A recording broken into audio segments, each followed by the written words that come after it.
Hoje o texto é longo, não foi possível quebrá-lo, porque nós iremos quebrar uma narrativa, não faria muito sentido cortar essa narrativa em mais partes.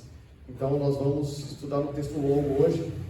Algumas questões introdutórias aqui, conectando com a semana passada, né? Semana passada nós vimos que os anciãos de Israel, como os representantes do povo, exigiram um rei semelhante aos reis das outras nações, certo? Queria alguém que garantisse a eles segurança, principalmente nas guerras.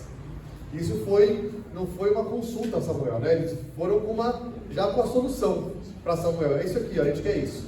Não foram consultar o profeta.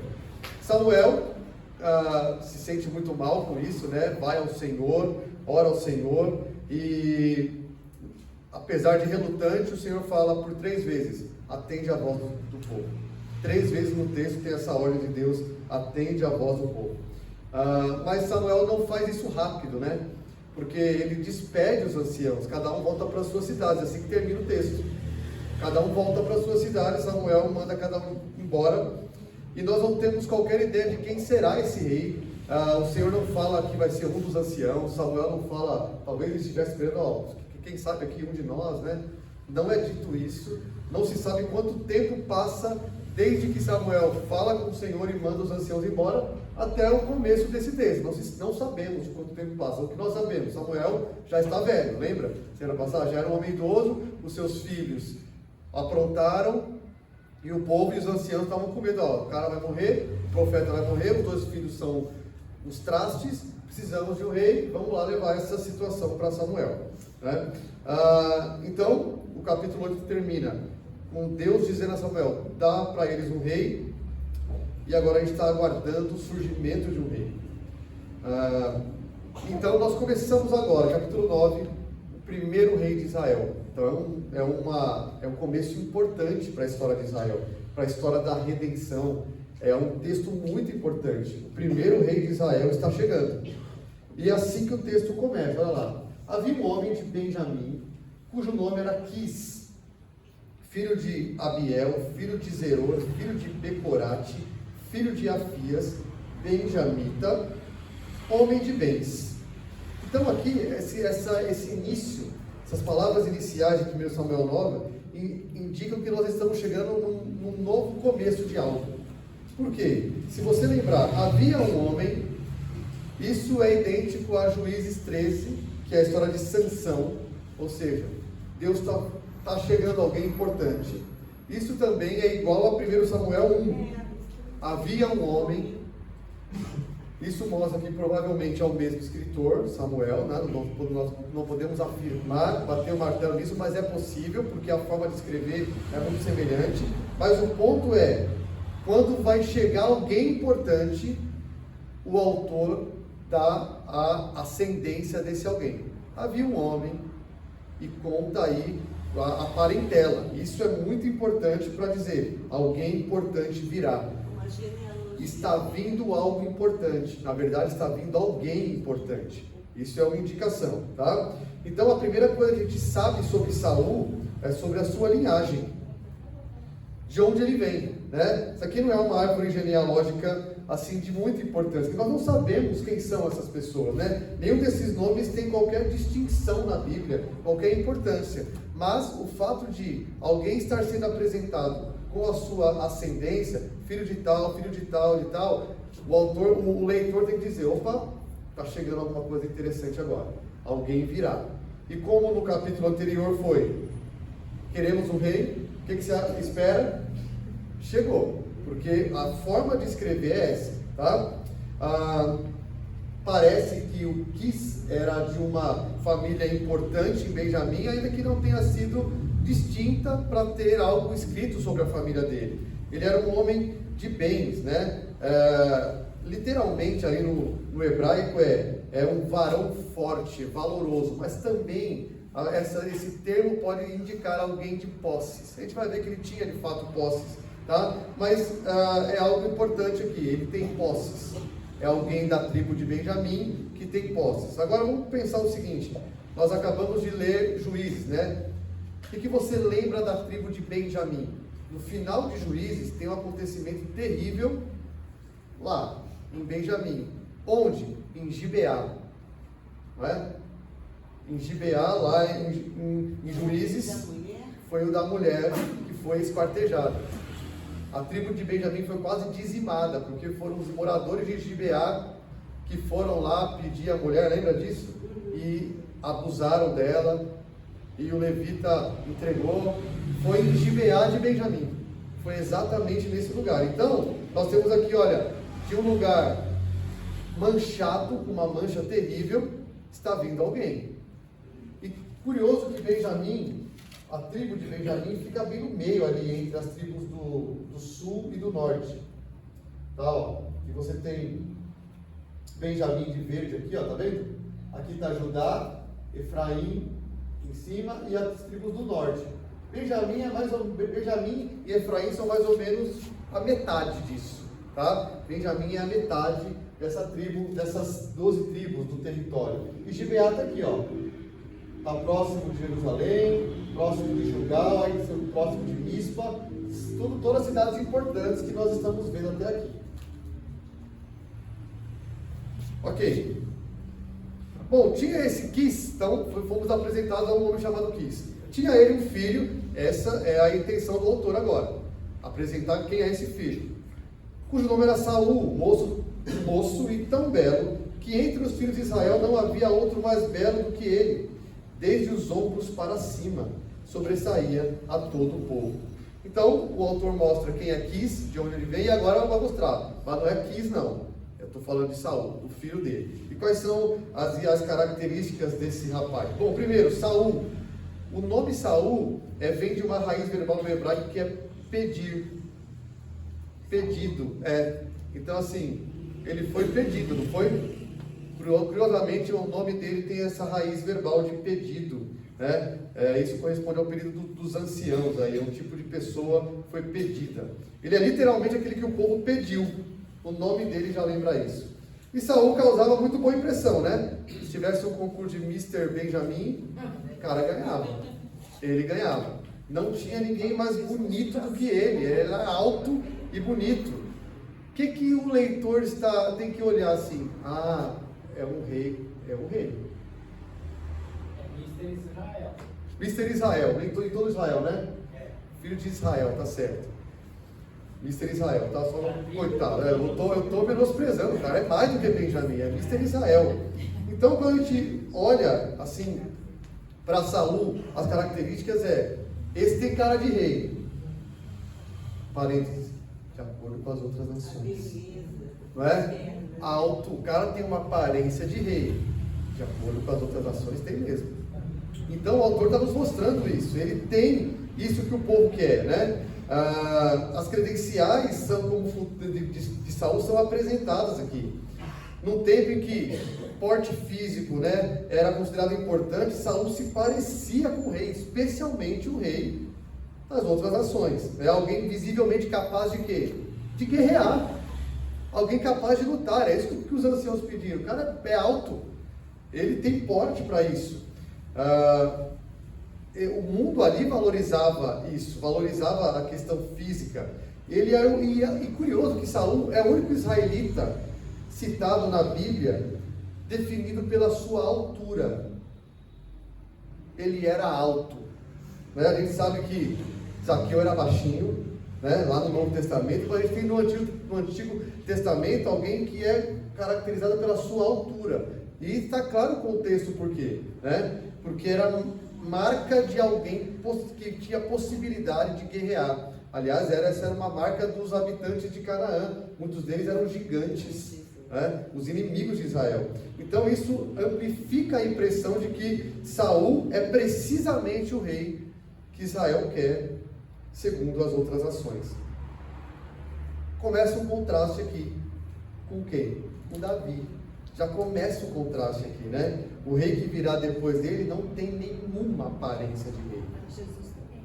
Isso. Calma, isso é pro final. É isso que eu gosto. As pessoas já captando a mensagem. É isso aí. Já anota isso no final. Exatamente. É isso que você tem que ser. Jesus não é assim. Você está instigando isso então. Mas é isso mesmo. Eu estou brincando. Tá certo. Tem que fazer isso mesmo. Jesus não era assim, mas estou falando de um contexto mais próximo. Davi não era assim. Aliás, Davi não foi nem chamado pelo pai, né? Tem um menino lá. Ah lá, nem chama. Porque olha os irmãos. Bando de moço forte. Mas enfim, estão apresentadas as características, ok? O Quis, o pai dele, e o Saul. Aí começa a história. Extraviaram-se as jumentas de Quis, pai de Saul. Disse Quis a Saul, seu filho: toma agora contigo dos moços, dispõe-te e vai procurar as jumentas. Então a história de Saul começa com um acontecimento até um certo ponto comum. Fugiu lá a jumenta. Gente, como é que começa a história de um rei assim, né? O pai dele não quis que a jumenta... Essa foi boa, hein? Eu ensaiei essa, pensei que você bater, tem mais nada. Fátima, o pai dele não quis que as jumentas fossem extraviadas. A questão é que teve um incidente lá. O Quis era um homem de bens, tinha jumentas, então era um meio de transporte muito útil e tinha que ter bens para ter muitas jumentas. Então elas se extraviaram, alguém esqueceu lá, portão aberto, elas foram embora. Então, versículo 4: atravessando a região montanhosa de Efraim e a terra de Salisa, não as acharam. Foi Saul e o moço, certo? Aliás, ele tinha um moço, então isso comprova que ele é um homem de bens também. Você pulou 3, né? Vai agora contigo nos moços. Não, eu li.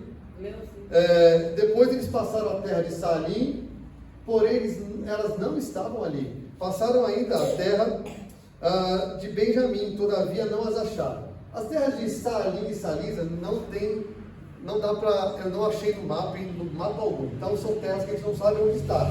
Mas os comentaristas e os autores insistem que, deixa eu pegar um outro mapa aqui, a região que eles andaram, possivelmente, eles estão por aqui, ó, Benjamim, certo? Essa aqui, eu só mudei de mapa, tá? Eles estão por aqui, ó, eles estão rondando em círculos, mais ou menos, essa região, porque aqui é a região montanhosa de Efraim, onde tem essa ranhura aqui, tá vendo? Essa sombra, eles estão por aqui, tá? Rodeando essa região para achar. Talvez eles tenham vindo um pouco para Judá, um pouco para Efraim, tanto que diz que eles foram para Benjamim também. Eles estavam em Benjamim, eles eram dali, possivelmente eles saíram um pouco e foram rodeando, tentando achar essas jumentas e não acharam. E deixa eu te fazer uma pergunta sobre o mapa, mas não tem Sim. muito a ver com o estudo, mas é uma curiosidade. Só para interromper. Claro, Pode? claro. Gaza pertenceu a Israel por quanto tempo? Você tem noção?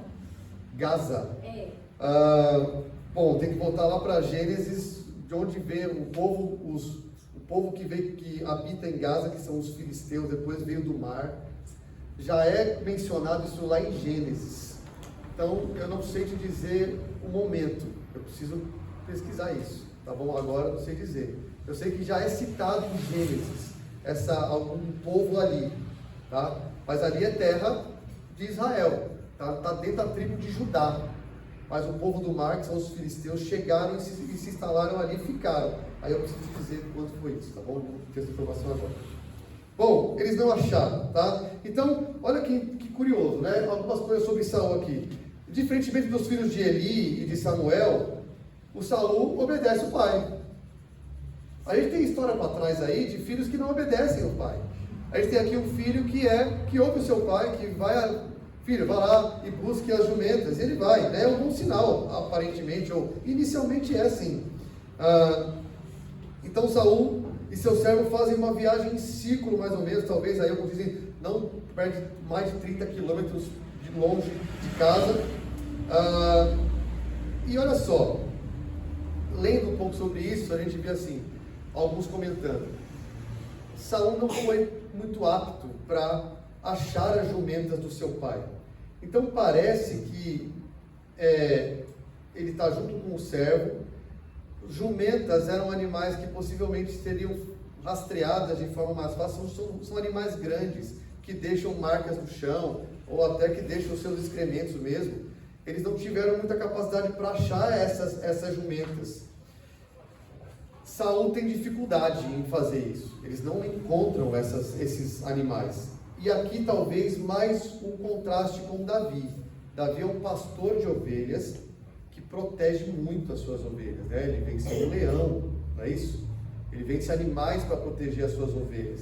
E aqui Saul não consegue achar jumentas de seu pai, junto com outro moço. Mas vamos lá, vamos construindo acima disso, tá? Não é necessariamente um ponto que eu quero colocar, mas pode ser colocado. É porque tem um propósito. Ele não acha.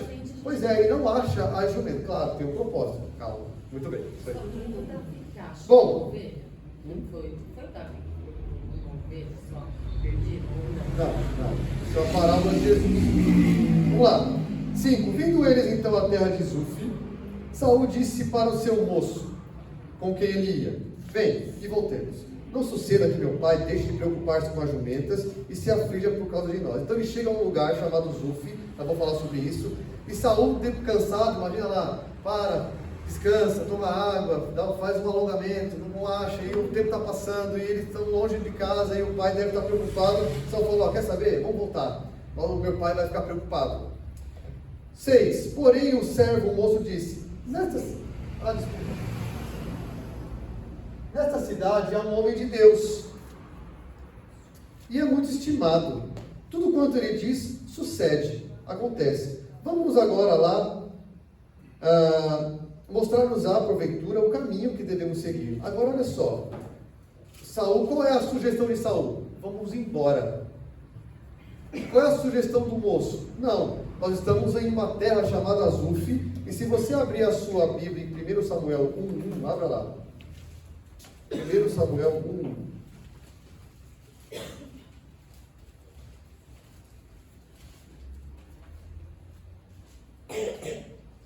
Houve um homem de Ramataim Zofim, ou Ramá, da região montanhosa de Efraim, cujo nome era Eucana. Esse é o pai de Samuel, lembra?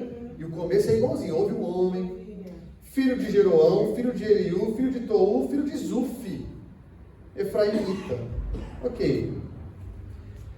Zuf é nome de parente de Samuel, e é nome de uma terra, porque eles estão na região de Zuf. O que a gente conclui então? Que era a terra da família de Samuel, era a terra de Samuel, era a cidade de Samuel. E eles estão ali, porque o texto diz, eles estão na terra de Zuf, eles estão lá. E o que o autor está mostrando aqui é: Saul não sabia disso. Peraí, vocês estão entendendo isso? Quem fala para ele? Não, tem um homem aqui que é homem de Deus, o que ele fala acontece. Ora, nós sabemos disso lendo 1 Samuel 3, que todo Israel sabia de Samuel. Ele foi aprovado. De Dan a Berseba, do Oiapoque ao Chuí de Israel, todo Israel conhecia Samuel, porque nenhuma palavra dele caía por terra. Isso foi dito em 1 Samuel 3. Ele era aprovado e conhecido. O capítulo 7, se não me engano, termina com: e todo Israel ia para Ramá se consultar com Samuel. Então eles estão na terra de Samuel, e Saul fala assim: vamos embora. O moço fala: não, tem um homem de Deus aqui. O que a gente está vendo parece que o Saul, apesar de bonitão e fortão e altão, ele tem insensibilidades espirituais necessárias, incapacidades. Nós estamos na terra de Samuel. Israel todo conhece Samuel. Nós acabamos de ler isso. É como se o evangelho soubesse o que ele diz em Salmo 23. Isso, bom, olha só que ilustração boa. Mas tem... Pesado, essa foi Exato. Mas todo mundo sabe que aqui é a terra de Samuel, e o moço tem que falar para ele. Ele é o filho do Quis, ele é teoricamente o líder ali, e ele não sabe disso. Samuel estava começando o ministério.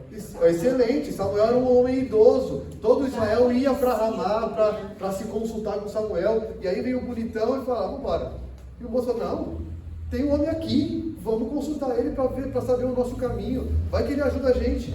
Então é esse o ponto aqui, tá? Quando Saul está pronto para suspender tudo, para ir embora, o moço é que fala: vamos ficar. Então esperava-se que Samuel conhecesse, que Saul conhecesse Samuel, mas não é assim. E veja, o moço sabe, tudo que ele diz acontece. O moço leu a Bíblia. O moço, não estava escrito Samuel ainda, estou brincando com isso, mas o moço sabe da fama. Tudo que ele diz acontece, que nenhuma palavra dele cai por terra. E vamos ver o que Saul diz, vamos lá. Então Saul disse ao seu moço: eis, porém, se lá formos, que levaremos então aquele homem? porque o pão dos nossos alforjes já se acabou, e presente não temos. E levaram ao homem de Deus, que temos? Então, isso é algo do contexto, tá? Era se esperado um presente, alguma coisa para agradar, um cuidado, né? Vamos ver o homem de Deus, vamos levar um cafezinho, né? Neemias, quando foi ver Neemias, né? Neemias. Calma. Tentando lembrar também. Vocês magos, que não é magos, que foi levar Os magos, É, que não são eles. os presentes para Jesus. Então, enfim, era uma prática da época levar um presente. E eles não tinham ali, Saul percebe isso. Só que o moço responde, vem, o que você quer? Folha? Aqui, ó. Quer mais uma? Não. Percebe que quem tá dando entrave é um, quem tá não, vamos lá, é outro.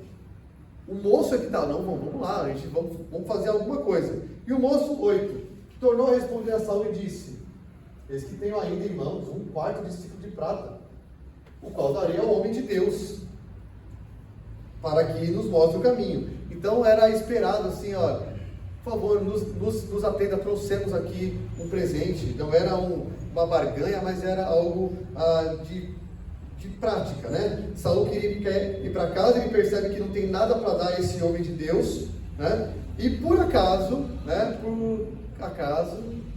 não há casos para nós, né? Por acaso, entre aspas, o servo tem lá uma moedinha que é o suficiente para que ele vai nos ajudar, a gente o ajuda também com isso. Então, o Saul está no comando, que ele é o filho, mas quem na verdade está liderando? É o moço, é o servo. Aqui já tem pistas sobre Saul, tá? Nós já temos pistas sobre quem é Saul. Apesar da aparência física, o relato está nos dando pistas sobre quem ele é. É alguém inseguro, é alguém que não acha jumentas, mas quer ir embora, quer desistir, não sabe que Samuel está naquela cidade. Alguém que tem essas insensibilidades. E aí vem um comentário do autor, percebe? O autor para um pouco de escrever a cena e aí ele põe lá, nota de rodapé. Antigamente, em Israel, vindo alguém consultar a Deus, dizia, vinde, vamos ser como vidente, porque ao profeta de hoje, antigamente se chamava vidente. Então, como eu disse, é uma nota de rodapé, o autor coloca agora, olha, antigamente, desse tempo, se chamava vidente, o profeta, tá? Nesse contexto aqui, era alguém que via, por isso é vidente, via o que o Senhor mostrava. Lembra que Hebreus 1:1 fala, tendo Deus falado outrora aos nossos pais pelos profetas de várias maneiras, as visões eram uma das maneiras que Deus falava com os profetas, né? Por exemplo, você vê Isaías, visão de Isaías, começa Isaías assim, visão. Então, tinham-se visões, e eram chamados videntes os profetas. Então não é nada assim, tarô, sabe? Nada disso, era um nome para profeta. O autor só está nos colocando no tempo certo ali, com o termo certo. Samuel era um desses, Samuel era um vidente, tá? Ou um profeta. Acabou com nota de rodapé, volta a história. 10, então disse Saul ao seu moço, dizes bem, porque o que dizes bem? Porque ele falou, eu tenho aqui 25 centavos de prata, né? 1/4. Vamos lá, que ele vai nos ajudar, acho que é o suficiente para que ele nos mostre o caminho. E Saul disse, dizes bem, anda, pois, vamos. Agora Saul concorda. E foram-se à cidade onde estava o homem de Deus. Eles vão lá consultar. 11. Subindo ele pela encosta da cidade, encontraram umas moças que saíam a tirar água. Eles perguntaram, está aqui o vidente? Faz coisas acontecendo, né? Então, se você lembrar, assim, história com mulher no poço na Bíblia tem que levantar uma luzinha na gente, né? Quantas você lembra aí? Mulher samaritana. Quem mais? Rebeca. A mulher de Moisés também tem uma questão de poço com ela. Tem muita... Rebeca. Tem histórias com mulher no poço, né? E isso é importante para a gente, tem que chamar a atenção. Porque quando tem história com mulher no poço, alguma coisa vai acontecer. Isso tem que chamar a nossa atenção. Parece que está acontecendo mais do que uma busca por jumentas fujonas aqui. Tem um homem de Deus, agora tem mulher no poço. São indícios de algo Interessante. Então eles perguntam para elas, que vão tirar a água do poço: o vidente está aqui? E elas respondem: está. Eis aí o tens diante de ti, apressa-te, pois porque hoje veio a cidade, porquanto o povo oferece hoje sacrifício no alto. Então olha só, naquele dia Samuel estava lá. Aliás, o vidente, não falei quem é, nem o texto falou quem é ainda. O vidente, né? O homem de Deus, né? Saul chegou bem na hora de se encontrar com esse homem. Ele estava na cidade para oferecer sacrifício nos altos. Então ele fazia essa rota aí, e não se sabe, lembra que Siló, a arca foi roubada, depois disso ela voltou para Israel, mas não tem mais um tabernáculo. Não se fala mais de Siló. Siló possivelmente foi destruída, então Samuel vai oferecer sacrifícios dos locais. Ele, como profeta, sacerdote, juiz, tem autoridade para isso. Então ele vai para os lugares altos para oferecer sacrifício, tá? Aqui não é nada cananeu isso aqui. É Samuel que está aí, lembra? Samuel é um homem aprovado por Deus. Então ele está lá naquele dia. Aí já suspeita quem é, né? Claro. Próximo. 13, né? Entrando na cidade, logo achareis. Antes que suba ao alto. Então ele vai fazer o sacrifício. Se vocês forem agora, vocês vão achar ele logo antes que ele suba para comer. Porque o povo não comerá enquanto ele não chegar. Porque ele tem de abençoar o sacrifício. E só depois comem os convidados. Subam, pois, agora, hoje o achareis. Então, as moças dão uma letra. A gente fala assim, ó, vou dar a letra para vocês. Vai logo, porque ele vai subir. Porque está todo mundo esperando ele lá. Ninguém faz nada antes que ele chegue. Ele precisa abençoar o sacrifício para que então se coma. Parou. Spoiler do que vai acontecer, não é? Olha o que elas estão dizendo. Tem que esperar Samuel, viu? Quem que não vai esperar Samuel já? Elas já estão dizendo como é que se faz a coisa. Claro, a gente não sabe. A gente não sabe ainda. Segundo o Jefferson, é a vantagem de ser bonitão. Olha aí. Dando todas as dicas. Todas as dicas. Mas a dica mais importante que ele não captou depois é: espera, porque ele tem que abençoar. Não façam antes dele chegar. Interessante, né? Já é a desobediência dele vai ser exatamente essa. As mulheres do poço falaram com ele: ninguém faz nada sem que ele chegue primeiro. Depois ele vai cair nesse erro. Então eles sobem. Subiram, pois, a cidade. Então foram rápido para pegar ele antes, né? Ao entrarem, eles que Samuel, agora sim, Samuel, ufa, pensei que era, não, Samuel. Samuel lhe saiu ao encontro para subir ao alto. Então, olha só, gente. Vamos procurar, filho, vai procurar jumento. Aí vai procurar jumento, aí não acha. Aí vamos embora, não, vamos procurar, estamos aqui em Zuf, é aqui que tem o homem de Deus, vamos lá. Não, eu tenho 25 centavos, então vamos. Olha os acontecimentos. Mulher do poço, está aqui, está hoje, vai lá.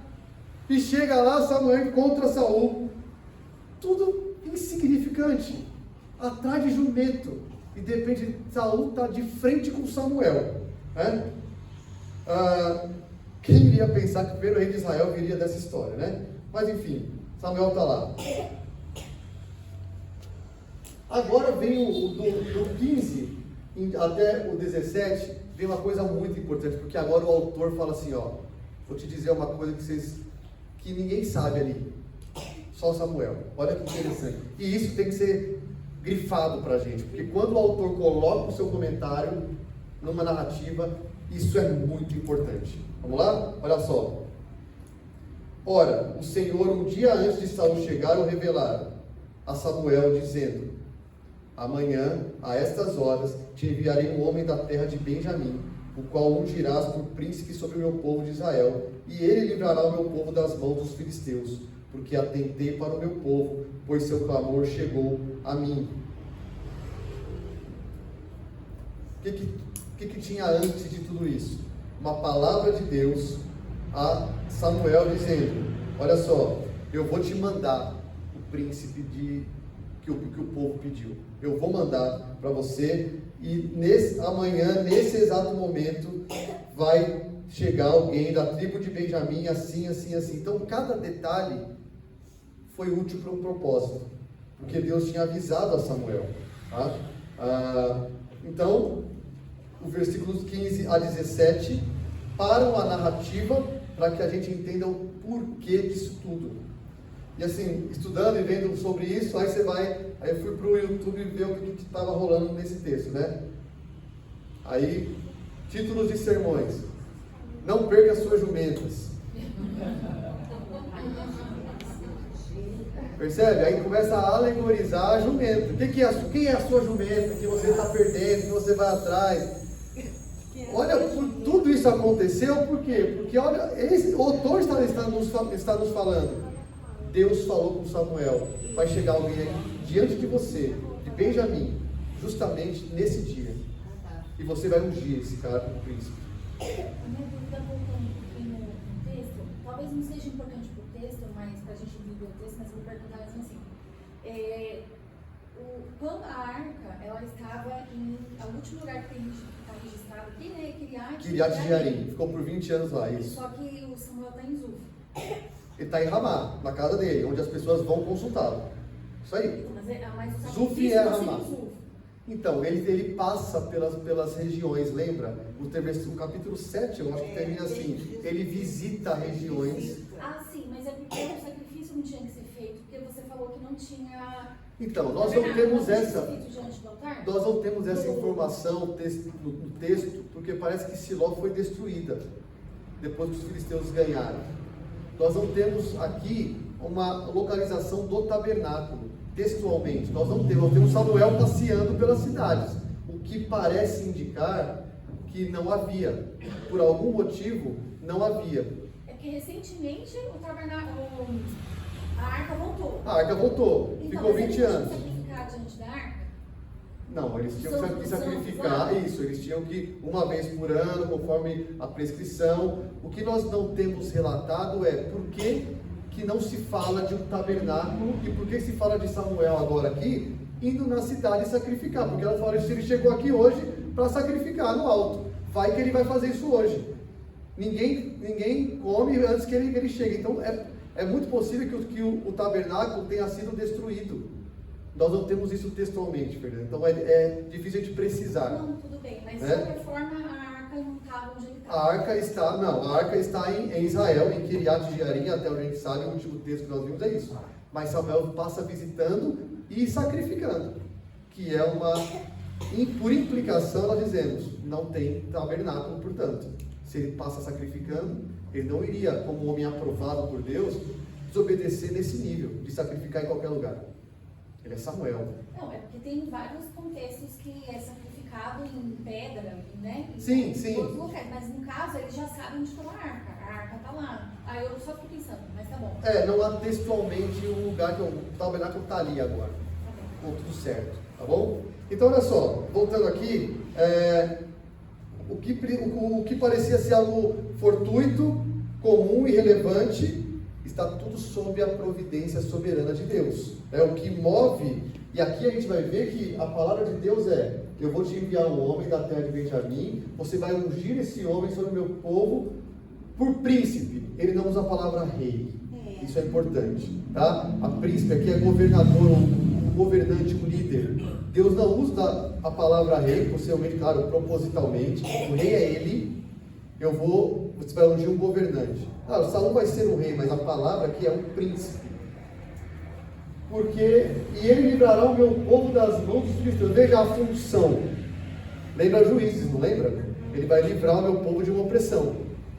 Vai ter uma função militar. Ele vai livrar o meu povo de um jugo militar aqui, né? Porque atentei para o meu povo, porque o seu clamor chegou até mim. Juízes. Lembra Êxodo também. Eu ouvi o clamor do meu povo. Então veja, olha a misericórdia de Deus aqui. É um povo que no capítulo anterior rejeitou, né, o governo de Deus, e Deus diz assim: eu vou dar, porque eu atentei para o clamor do meu povo. Eu vou dar por príncipe ao meu povo esse homem. Ele vai liderar para vencer os filisteus. Controle providencial de Deus aqui, né? Impressionante isso. Bom, 17. Quando Samuel viu a Saul, o Senhor lhe disse: eis o homem de quem eu já te falara. Este dominará sobre o meu povo. Olha aí os verbos que ele usa, né? Governar é a mesma ideia de governar, de dominar. E aqui tem uma intenção, esse verbo dominará, de deter. Vai frear o meu povo. Essa é a ideia desse verbo dominará. Vai deter o meu povo. Então, o Senhor está mostrando para Samuel quem é o homem. Deus ainda está levantando, é Deus quem levanta o homem, percebe? É Deus quem está mostrando, é esse o homem. Não são os anciãos que escolheram, foi Deus que disse, é este. O pedido dos anciãos foi um pedido precipitado, um pedido fora de mão, não é? Mas quem trouxe o homem, quem escolheu o Saul foi Deus. Apesar dos anciãos terem sido muito precipitados no que fizeram. Eles não foram pedir para Samuel o que eles quiseram, eles foram já com a solicitação. Mas é Deus quem está levantando aí. Tá? E veja, 3 vezes aqui, Deus usa meu povo, meu povo, meu povo. O 16, ungirás por príncipe sobre o meu povo de Israel. No final, atentei para o meu povo. 17, dominará sobre o meu povo. O que Deus está dizendo? Eu tenho uma aliança com esse povo. Eu não vou deixar esse povo. E o rei ainda sou eu, pode ser assim. E o rei sou eu. A aliança é o meu povo e eu estou mostrando o príncipe, o que vai dominar, o que vai deter o povo, o que vai governar isso nesse tempo. Muito bom. 18. Saul se chegou a Samuel no meio da porta, eles, né, a cidade tinha uma porta de entrada, na porta acontecia muita coisa. Olha o nível de Saul. Então Deus fala com Samuel, é esse, tá? Aí Saul chega diante de Samuel e fala assim, mostra-me, peço-te, onde é aqui a casa do vidente? Parece Eli, né? Que assim, tá orando ou tá bêbada? Não consigo distinguir. Ou então o pai do Sansão. Né? Ou o pai do Sansão, que era um homem lerdo também, lembra? Ele está enganado. Saul não sabia que era Samuel, ele estava diante de Samuel na porta e falou, viu, onde é que é o vidente aqui? Esse é Saul, gente, vamos lá. Samuel respondeu a Saul e disse, sou eu, eis o homem, né? Sou eu. Sobe adiante de mim ao alto, hoje comereis comigo pela manhã, te despedirei, e tudo quanto está no teu coração, tu declararei. Então Saul é apresentado, eu sou Samuel, eu sou um homem, agora você vai comigo para o alvo, a gente vai subir, ele vai sacrificar lá, tem a comida, lembra, após o sacrifício, lembra que Ana come lá com Eucana, depois, é isso aí que vai acontecer. Então Samuel convida ele para comer junto e fala, ó, pela manhã, você vai ficar a noite inteira aqui, e pela manhã eu vou te despedir, e eu vou te dizer algumas coisas que estão no teu coração. 20, quanto às jumentas, opa, esse cara é evidente. Sabia nem quem era, ela fala quanto às jumentas? Quanto às jumentas que há 3 dias se te perderam, 3 dias os caras não acharam as jumentas. Não se preocupe o teu coração com elas, porque já se encontraram. Então as jumentas se encontram sozinhas, né? O Saul não consegue encontrar a jumenta, ela se encontra e volta para casa sozinha. E para quem está reservado de tudo o que é precioso em Israel? Não é para ti e para toda a casa do teu pai? Uau! Né? Saul pode ficar tranquilo quanto a jumenta, mas de repente ele ouve assim, o que é precioso para Israel está reservado para você. Imagina isso. Como é que você recebe isso? Então, 21. Saul respondeu Saul e disse, porventura não sou benjamita, da menor das tribos de Israel, e a minha família, a menor de todas as famílias da tribo de Benjamim? Por que, pois, me falas com tais palavras? Saul não se vê qualificado. Te lembrou alguém? Quem que falou isso aí? Gideão. Um juiz, agora não... Gideão falou exatamente isso. Eu sou da tribo de Manassés, da pior das tribos, e a minha família é a pior. Ele não se vê qualificado para isso. Então, Gideão fala, Juízes 6, depois você vê lá, tá? Tribo de Benjamim é uma tribo que tinha sido quase dizimada, de onde veio lá de Gibeá, aquela atrocidade com a mulher que fizeram. E ele se vê, tem essa humildade assim, né? Ele reconhece isso. Ô, Guilherme, tem também a cidade de. Eu acho que eles falam também. Que. Casaré. Porventura. Pode vir alguma coisa boa? Você está muito cristocêntrica hoje. A Raquel está muito cristocêntrica. Você tá demais. Sensacional, aqui, ó, vai ganhar a estrelinha. Obrigada. De cristocêntrica no Antigo Testamento. Amém. Pode vir alguma coisa boa de Benjamim, de Nazaré? Isso aí. O rei está vindo de um lugar que ninguém espera. Muito bem. Raquel está demais. Pastor, muito bem. Está ensinando bem. Hã? Vai dar em dinheiro essa estrelinha. Não, rapaz. Eu tenho nem 25 ciclos de prata aqui. Eu não tenho para dar ao homem de Deus. Eu não tenho. Não tenho. Aceita Pix. Aceita pizza. Bom, então, Samuel, tomando a Saúl e a seu moço, então, ó, vamos lá. Vamos subir do alto. Levou-os à sala de jantar. E lhes deu um lugar de honra entre os convidados, que eram cerca de 30 pessoas. Então, Saúl e seus servos vão para o banquete. Sentam-se à cabeceira da mesa lá, onde tinham sido reservados lugares para eles. Eram hóspedes de honra, gente de honra ali. Alguns dizem aqui que se parece muito com um banquete de casamento isso. Você tem muitos convidados, hóspedes de honra. Claro, não é um casamento aqui, mas eles são tratados com muita honra nesse local. Imagina chegar um homem bonitão, alto, Samuel está trazendo esse cara, pode sentar nessa cadeira aqui. Que isso? De onde vens? Rapaz, então Samuel dá esse lugar de honra a Saúl. Vamos lá, 23. Então disse Samuel ao cozinheiro: traz a porção que te dei, de que te disse, põe na parte contigo. Então olha só, Samuel tinha dado uma porção ao cozinheiro e falou: essa porção aqui você põe à parte. Já antes de dar a Saúl, depois de sacrificado, possivelmente lá Saúl acompanhou esse sacrifício. Samuel pega a parte, dá para o cozinheiro, asse isso, mas coloque essa parte à parte, porque é para alguém que separa, porque é para alguém distinto, né? Então disse Samuel, bom, isso aí. Tomou, pois, o cozinheiro a coxa com o que havia nela e a pôs diante de Saúl. Samuel, eis que isto é o que te foi reservado, toma e come, pois se guardou para ti, para esta ocasião, ao dizer eu, convidei o povo. Assim comeu Saúl com Samuel naquele dia. Coxa do sacrifício, está lembrado disso? Ele era separado a coxa. A coxa, porque isso era para o sacerdote. Samuel dá uma parte que seria dele para Saúl. Ele é o sacerdote. Samuel separa a coxa, que está lá em Levítico, a prescrição. Os sacerdotes comerão a coxa e dá para Saúl. Imagina as pessoas vendo isso, dizendo: como é que é? Quem é esse cara que está recebendo a parte do sacerdote, o lugar de honra à mesa? A gente já pode aplicar. Quando o pastor for na sua casa. Olha lá, ele está dizendo: se vale para ele, eu também sou São duas coxas, né? Então dá certo. Chama os dois pastores das duas coisas. Tem 3, viu? Eles que lutem.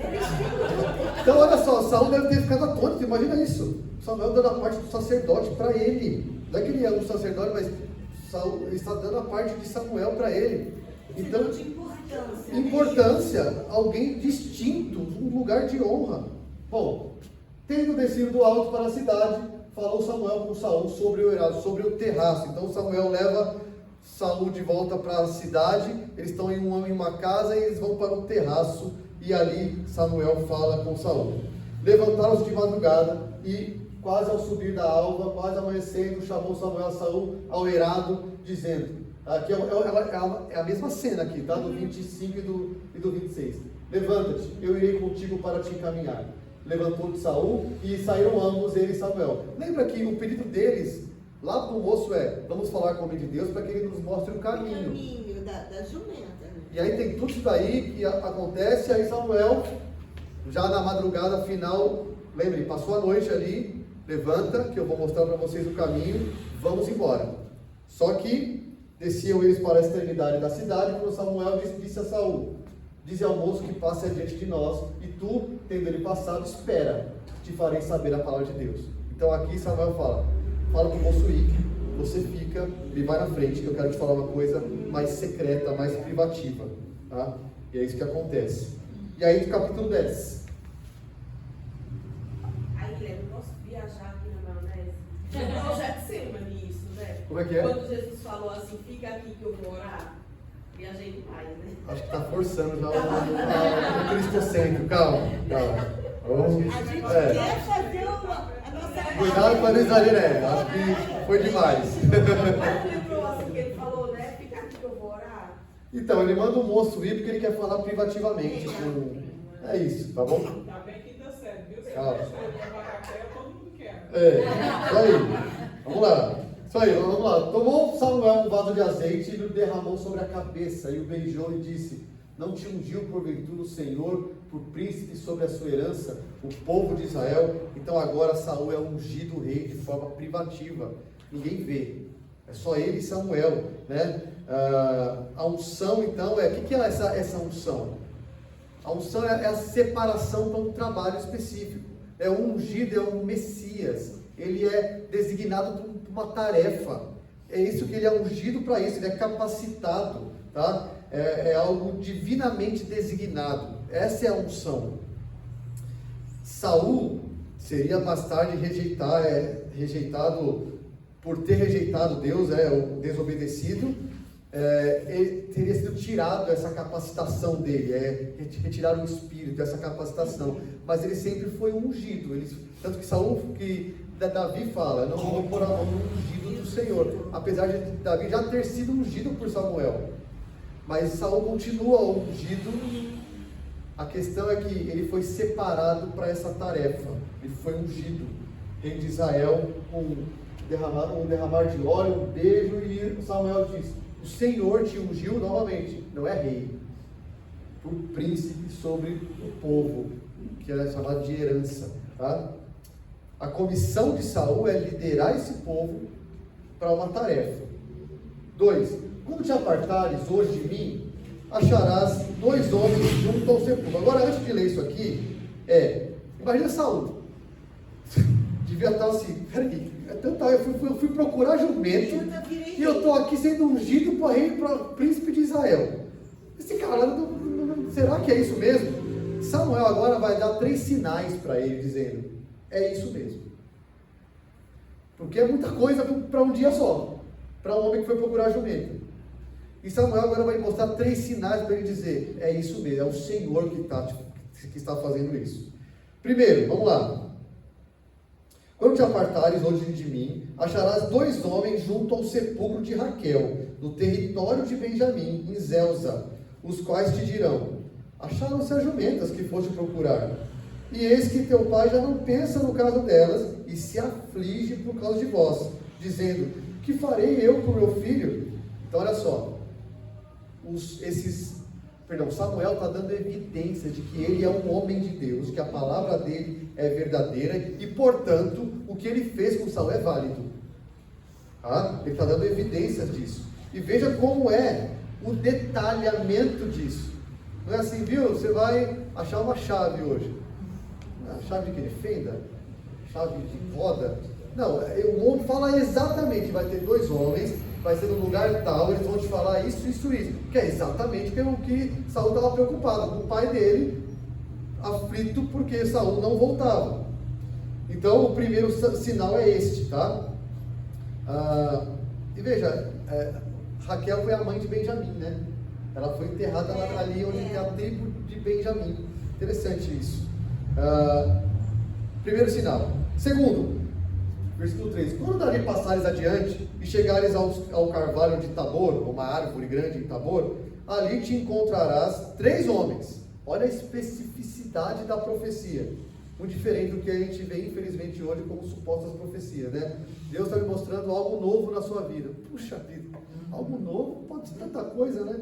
Mas é isso, aquilo que você quer vai acontecer. Puxa, infelizmente é isso que se vê, né? Aquilo que você tanto almeja, poxa, eu almejo tanta coisa, me fala qual é. Aqui é direto e específico, olha só: 3 homens que vão subindo a Deus a Betel. Veja, Betel é um lugar que possivelmente tem um alto lá para se adorar ao Senhor. Um levando 3 cabritos. Olha, gente, olha o detalhe: outro 3 bolos de pão e outro um odre de vinho. Eles te saudarão e te darão 2 pães que receberás de sua mão. Então, ó, você vai precisar comer. Vai ter 3 homens, depois que você sair do sepulcro de Raquel, 3 homens vão te encontrar com animais para serem sacrificados lá em Betel. Eles estão indo para lá para fazer isso, e eles vão te dar pão, tá? Porque para sustentar você e o seu servo. Então, o último sinal: seguirás a Gibeá Elohim, que é a casa dele. Saul é de Gibeá. Onde está a guarnição dos filisteus? Os filisteus tinham uma guarnição do exército justamente ali. E há de ser que, entrando na cidade, você vai encontrar um grupo de profetas que descem do alto, precedidos de saltérios, instrumentos musicais, tambores e flautas e harpas. Eles estarão profetizando. O Espírito do Senhor se apossará de ti, e profetizarás com eles, e tu serás mudado em outro homem. Esse é o terceiro sinal. Então, lá em Gibeá Elohim, onde havia um alto, ele vai chegar e profetas vão estar descendo desse sacrifício e vão estar profetizando. Gente, aqui é muito ampla a questão de profetizar, sabe? Possivelmente você não pode fugir disso, que é falar palavras de Deus em meio a uma situação ali talvez de música junto com êxtase. Alguns comentadores, alguns estudiosos dizem, pode ser uma questão de êxtase sim aqui, tá? Profetizam e falam palavras de Deus em meio a esse êxtase. Nós não sabemos exatamente o que é isso, qual é a natureza dessas pessoas profetizando, e você vai profetizar junto. Mas é algo que tem a ver com com o fazer da religião ali, com o ato religioso. Eles estão descendo de um sacrifício e profetizando. Pode ser alguma coisa de êxtase, ou pode ser simplesmente falando palavras de Deus, cantando ao Senhor, palavras que Deus coloca na boca deles ali, tá? Nós não sabemos exatamente o que é isso, mas vai acontecer isso com ele. Sucedeu, pois, que virando-se ele para se despedir de Samuel, Deus lhe mudou o coração. E aqui a gente não pode entender que há uma questão de regeneração como no Novo Testamento, tá? Porque assim, nós vemos que Saul depois foi descredibilizado pelo que ele fez. O que parece que é mais certo a gente entender, aqui é uma parte bem difícil desse texto, é que essa mudança de coração, você vai ser mudado para fazer a sua tarefa, você vai ser transformado para isso, você vai entender a sua tarefa. Parece que é mais para esse lado do que para uma regeneração como no Novo Testamento, tá? Novamente, algo difícil aqui, ok? Então Deus transformou Saul nesse sentido. Você recebe agora a função e você entende essa função e você agora vai cumpri-la. Você foi transformado para cumprir essa função. É o Espírito Santo aqui? Isso, aqui é a capacitação do Espírito Santo que vai entrar, de fato. Aí tem aquela discussão da habitação do Espírito Santo, da capacitação do Espírito Santo no Antigo Testamento. Aqui é claro que o Espírito vai capacitar Saul, e isso vai transformá-lo, né? É o Espírito Santo transformando, e ele recebe o Espírito para fazer o que ele tem que fazer, como a tarefa que Deus deu, de governar o seu povo, ok? E tu, porém, eu estou em qual? Não sei. 7. Quando esses sinais te sucederem, faz o que a ocasião te pedir, porque Deus é contigo. Então faz o que vai acontecer, o que a ocasião te pedir a fazer, porque Deus é com você. E aí, tu, porém, descerás adiante de mim, e eis que eu descerei a ti, para sacrificar holocausto e para apresentar ofertas pacíficas. 7 dias esperarás, até que eu venha ter contigo, e te declaro o que há de fazer. Aqui é importante, gente. Olha só. Saul, você vai se despedir de mim, você vai ver esses 3 sinais. Você vai na minha frente, é isso, você vai adiante de mim. Mas eu vou até você. Espera 7 dias. Eu vou até você, tá?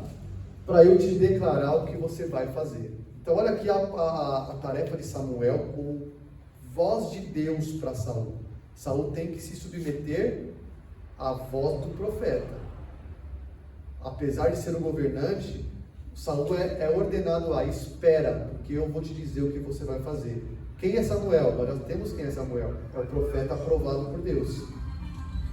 A palavra de Deus, Saul tem que estar submisso a ela. E é isso que ele tem que entender aqui, que é isso que Samuel fala no versículo 8. Espera a minha palavra, eu vou até você.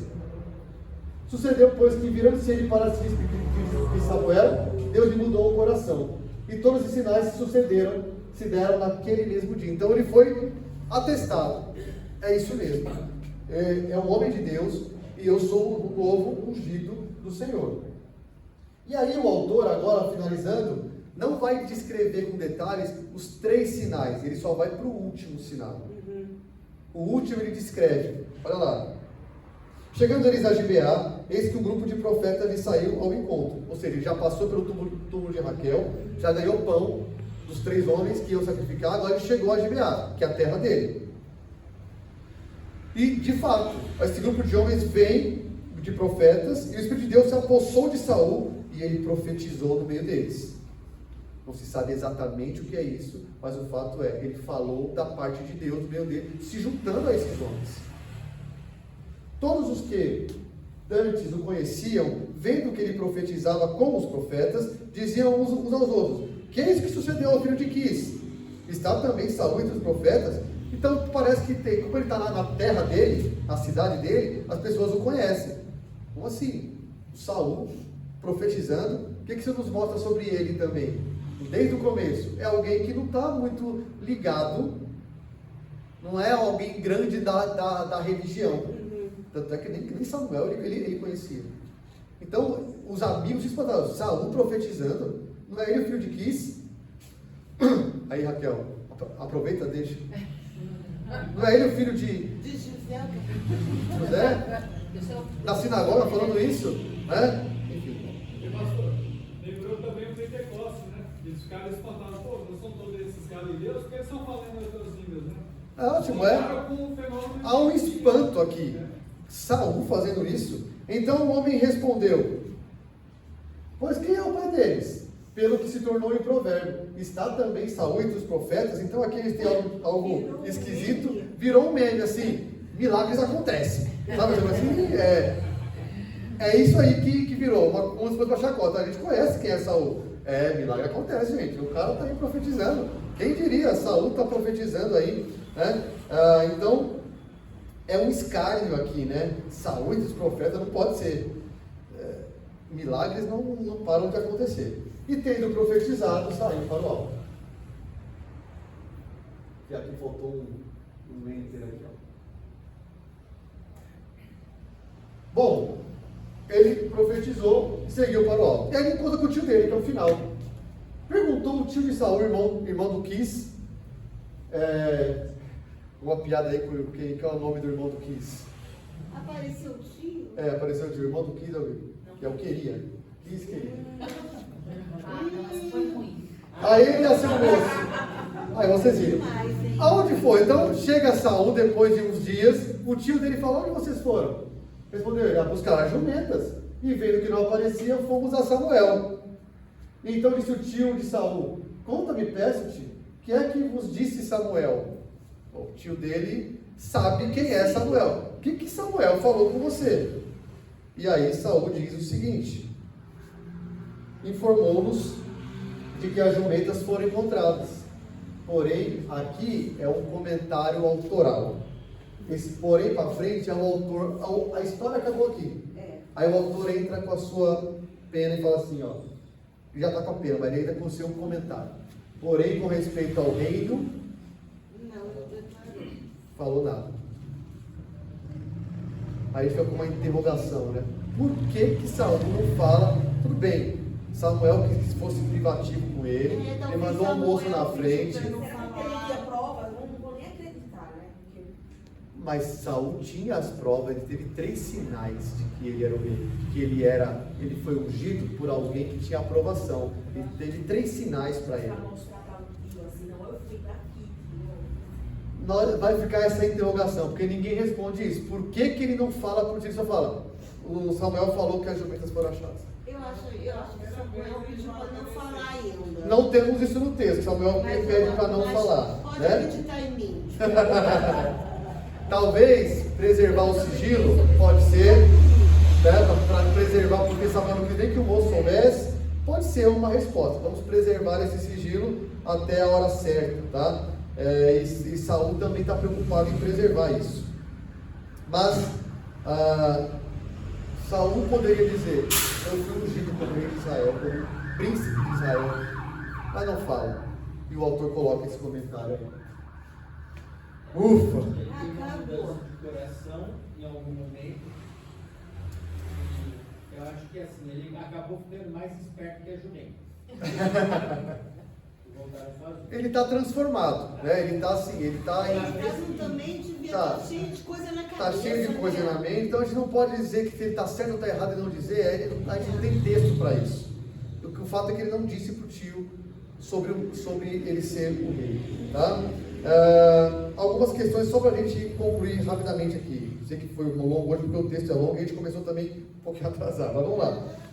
Esse relato aqui talvez tenha duas funções nessa narrativa toda. Primeiro, mostrar a providência de Deus. Dá para ver, né, gente? Impressionante a providência de Deus, né? Que encaminha circunstâncias bobas, entre aspas, a uma situação de relevância histórica. E com uma questão negativa aqui, que parece que Saul não é um cara virtuoso, como a sua aparência mostra, né? Ele tem alguém é hesitante, é passivo em decisões, é um moço que ele dera ali para falarem com Samuel, é alguém alienado da espiritualidade de Israel, porque ele não conhece Samuel, não sabe que está na terra de Samuel, não sabe nem quem é. Então, parece que o autor está nos mostrando, quem é Saul e como se deu a unção de Saul para ser o príncipe, para ser o governante de Israel.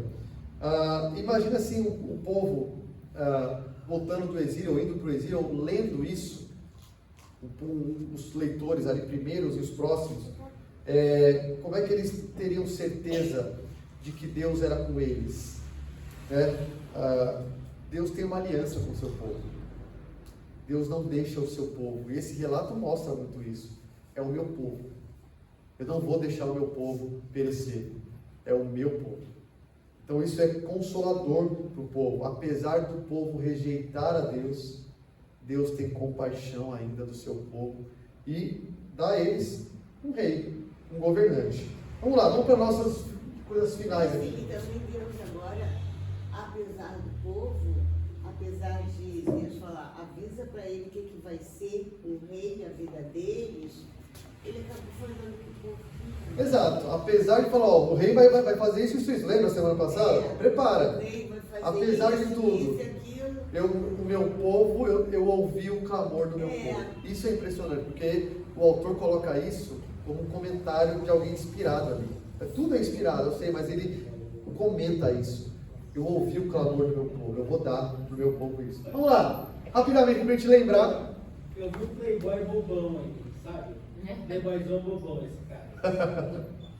Ele é o governante de Israel. Ele liga na cidade, não sabe o que está acontecendo, as garotas olhando, ele se mostrando. Está aqui o vidente? E o tio dele sabe que é Samuel, o servo da casa dele sabe. Sabe. Ele não Então, sabe. isso o autor quer nos mostrar, gente.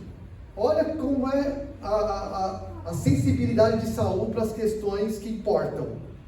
Claro que isso vai ser no final, daqui a pouco ele vai falhar em questões que importam, porque ele é insensível. O que ele devia saber, ele não sabe. Ele não sabe. Todo mundo sabe, menos ele. O tio fala, o que Samuel falou? Desligado. É desligado, é um cara que... Vou procurar a jumenta do meu pai, tudo bem. Então ele tem coisas positivas, negativas, né? Vamos lá. Ele se esforçou para procurar a jumenta, não desistiu do Não achou isso. 3 dias procurando. Procurando, cara esforçado. Cara esforçado. Como é que é meu filho? Seu filho é esforçado. Como é que você toma isso, né? Obrigado. Valeu. Bom, versículos 1 e 2. Temos a apresentação de Saul, né? A linhagem, né? Como é que ele é? Ele é bonito, alto. 2. Do 3 ao 24, a gente tem, olha só, a maior parte é as circunstâncias que promoveram Saul se encontrar com Samuel. Quando que um cara desse, alienado da vida espiritual, ia se encontrar com Samuel?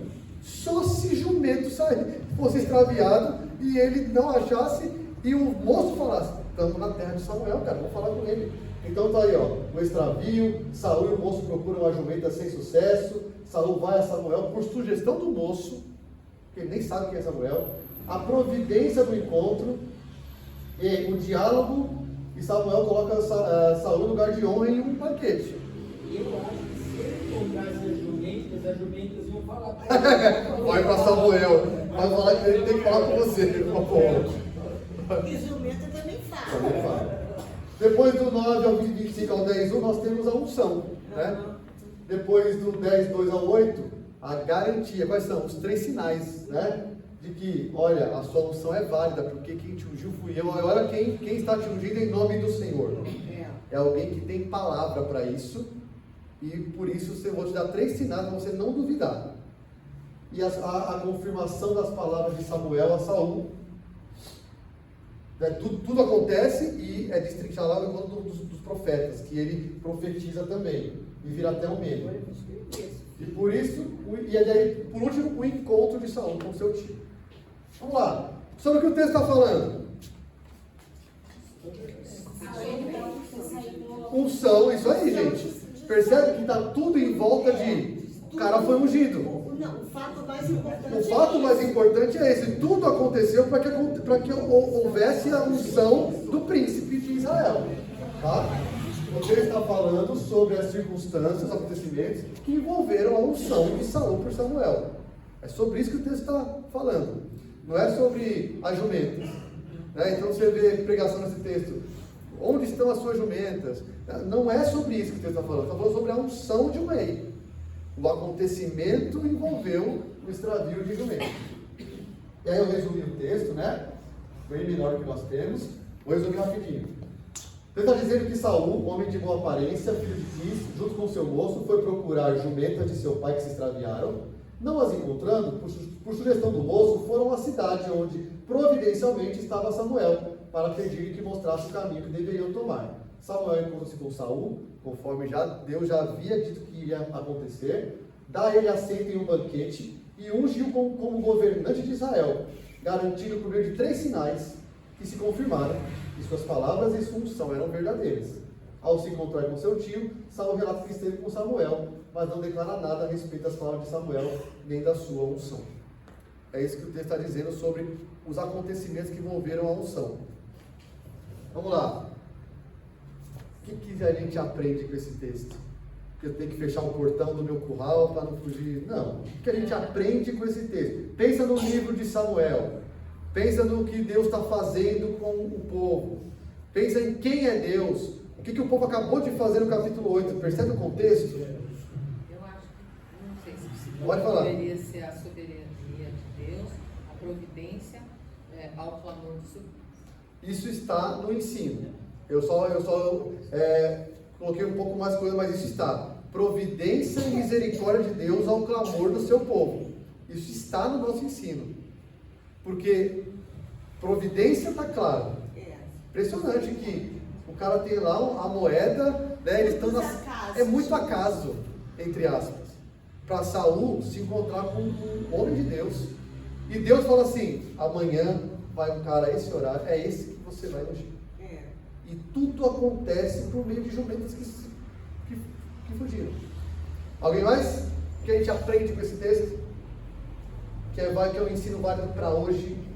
Daqui que esse texto fala para a gente hoje aqui na igreja, 2025. Deus livre os porteiras abertas. Hã? Deixa as porteiras abertas. Deixa as porteiras abertas e vá que Deus vai fazer alguma coisa. Procure uma cidade perto de um poço, onde tem a mulher que vai pegar o poço. Errado. O que eu escrevi? Apesar de rejeitado por seu povo, Deus. Então o ensino é sobre Deus aqui, gente. Sempre. O ensino desse texto é sobre Deus. Quem é Deus? Apesar de rejeitado, Deus em sua misericórdia pactual. Por que eu coloco isso? Eu ouvi o clamor do meu povo. Eu vou livrar meu povo.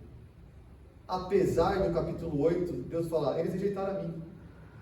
É o mesmo Deus que falou que rejeitaram a mim, Samuel. É Deus que fala, eu ouvi. É impressionante isso.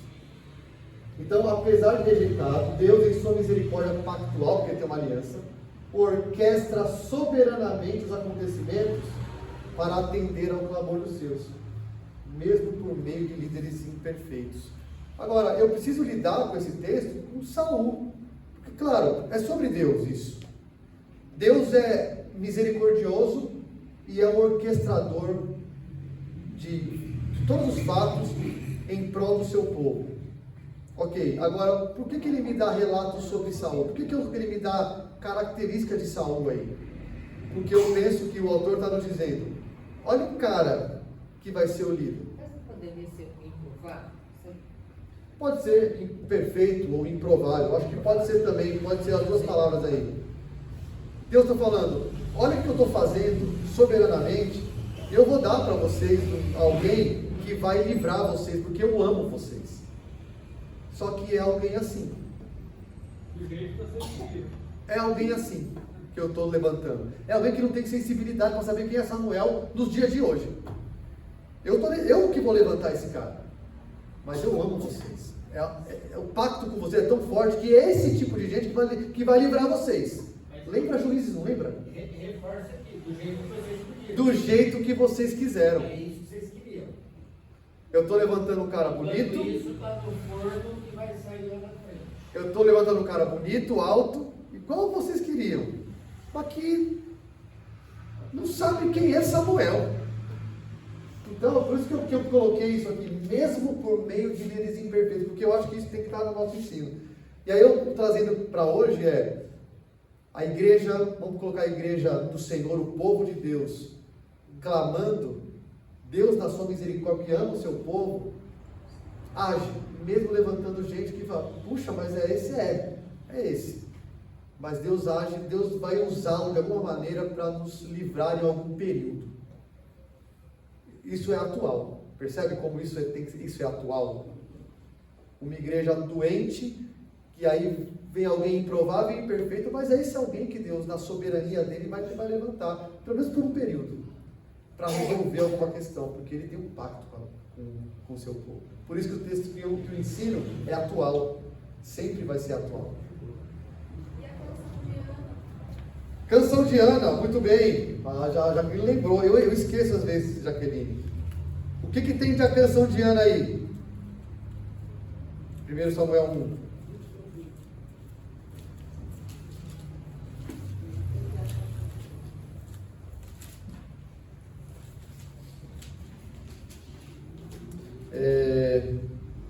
Não, 1 Samuel 2.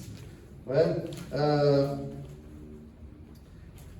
Ana se alegra com a salvação do Senhor, não é? Não há outro como o Senhor é soberano. O Senhor é o Deus da sabedoria, o órgão dos fortes é quebrado.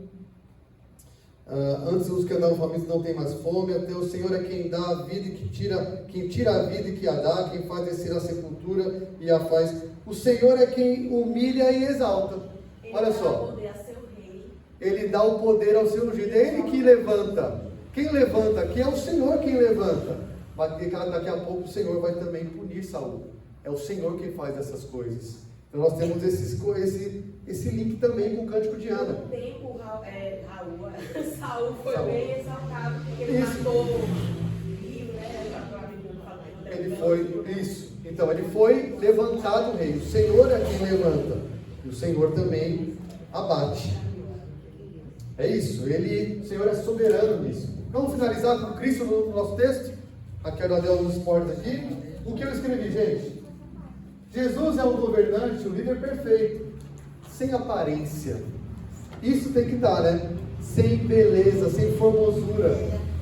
Jesus foi ungido para salvar o seu povo do seu inimigo.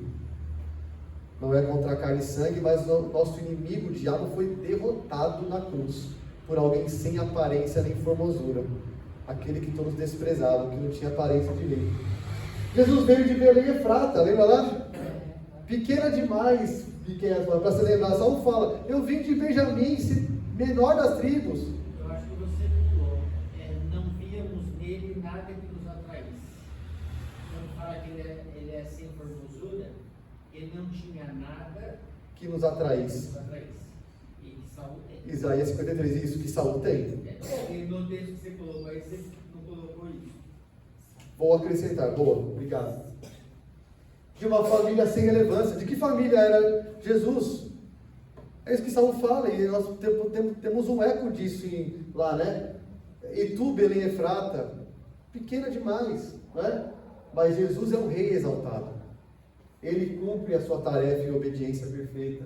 A vida de Jesus, e aqui importante, foi um acontecimento orquestrado por Deus. Teve um censo, de repente, de César Augusto, que fez um casal sair de Nazaré para Belém. Não teve uma orquestração assim? Que coincidência, não é? Justamente nesse tempo, Atos 4:27, Pedro fala assim: o que Pilatos fizeram, os gentios e os judeus foram para cumprir o que a mão de Deus pré-ordenara. O que todo mundo fez ali, Pilatos, todo mundo foi para cumprir o plano de Deus. Então o nosso texto hoje é cheio de acontecimento de coincidências, não é? Jesus a mesma coisa. O nascimento dele, a vinda do rei para o mundo, foi orquestrada por Deus em acontecimentos comuns. Um censo era coisa que se fazia. E crucificação era coisa que se fazia. Isso foi orquestração de Deus. É isso, irmãos. Avançamos um pouco, mas o texto era bem longo, dava para quebrar. Então peço perdão, mas foi um texto divertido. Nós nos divertimos um pouco hoje, mas principalmente aprendemos muito sobre quem é o nosso Deus. É misericordioso, fiel ao seu pacto, apesar de nós. Ele é fiel e atende o nosso clamor. Então, gente, clamar nunca é demais. Sabe aquela assim? Ah, mas eu estou tão em pecado, eu não vou nem clamar. Você precisa ver essa história aqui. Meu pecado não me deixa nem clamar. Para com isso. O Senhor, você tem uma aliança com você, Ele ouve o clamor do seu povo. Apesar de nós, gente. Ele atendeu o período dos anciãos. Então, Guilherme, tem ouvido, às vezes, mas só porque você clamou, Deus vai mudar a situação. Aí eu fico pensando, poxa vida, a Bíblia todo mundo a gente clamar, e não é só um que vai clamar, né? Geralmente a gente pede para a igreja orar. E o corpo de Cristo é a igreja, como que ele não vai ouvir o corpo clamando? Gente, Juízes é o livro todo, o povo clamou e Deus age. Clamar nunca é coisa pequena. Sim, Deus responde a oração. Não é, a gente não vai torcer o braço de Deus, não vou fazer, agora eu vou. Nos decretos, o que nós entendemos é que nos decretos dele, ele decretou fazer porque você orou. Entende? Não é que você vai mudar a vontade dele orando, é que nos decretos dele, ele decidiu, eu vou fazer isso em resposta à oração. E ele nos manda orar, então não tem, eu posso elaborar teologicamente aqui isso, que é difícil, né, por decreto de Deus. Agora, tem uma ordem, orem. Eu não posso ficar, só se orar, orem. Errado é não orar. Eu acho que também que é assim, por exemplo, a gente, no caso da Carol, que estava bem doente, né, a Carol, filha da Ana, a igreja clamou por ela. Então, não é uma coisa assim, me dá um carro novo, estou clamando, não é uma coisa assim, você clama por um milagre, por uma vontade de Deus para curar uma pessoa, sei lá, tem clamores e clamores. Eu acho que assim, né, quando vocês clamam por libertação como povo, ou quando você clama por um bem comum. Nós não sabemos se Deus vai fazer ou não, mas nós somos chamados a clamar, porque Ele inclina os ouvidos para nós. Ele tem um povo que é dele, e que Ele diz, coração contrito eu não desprezo. Eu não desprezo. Então, é a providência, né? Providência, isso. Providência já na oração. Isso. Crônicas 2, né, pastor? Se o meu povo, né, que se chama pelo meu nome, se humilhar, orar. E orar, eu atenderei. Então veja, o Senhor nos ordena a clamar. E aqui é um clamor de um povo que estava errado. Não é? Um povo rebelde, mas que clama. E o Deus da aliança tem coração Olha, Tem misericórdia. misericórdia, é isso. Vamos ficar em pé, vamos orar. Que história, hein? Ufa, jumenta desviada para rei. Obrigado, Bia, pode falar. Caçador de jumenta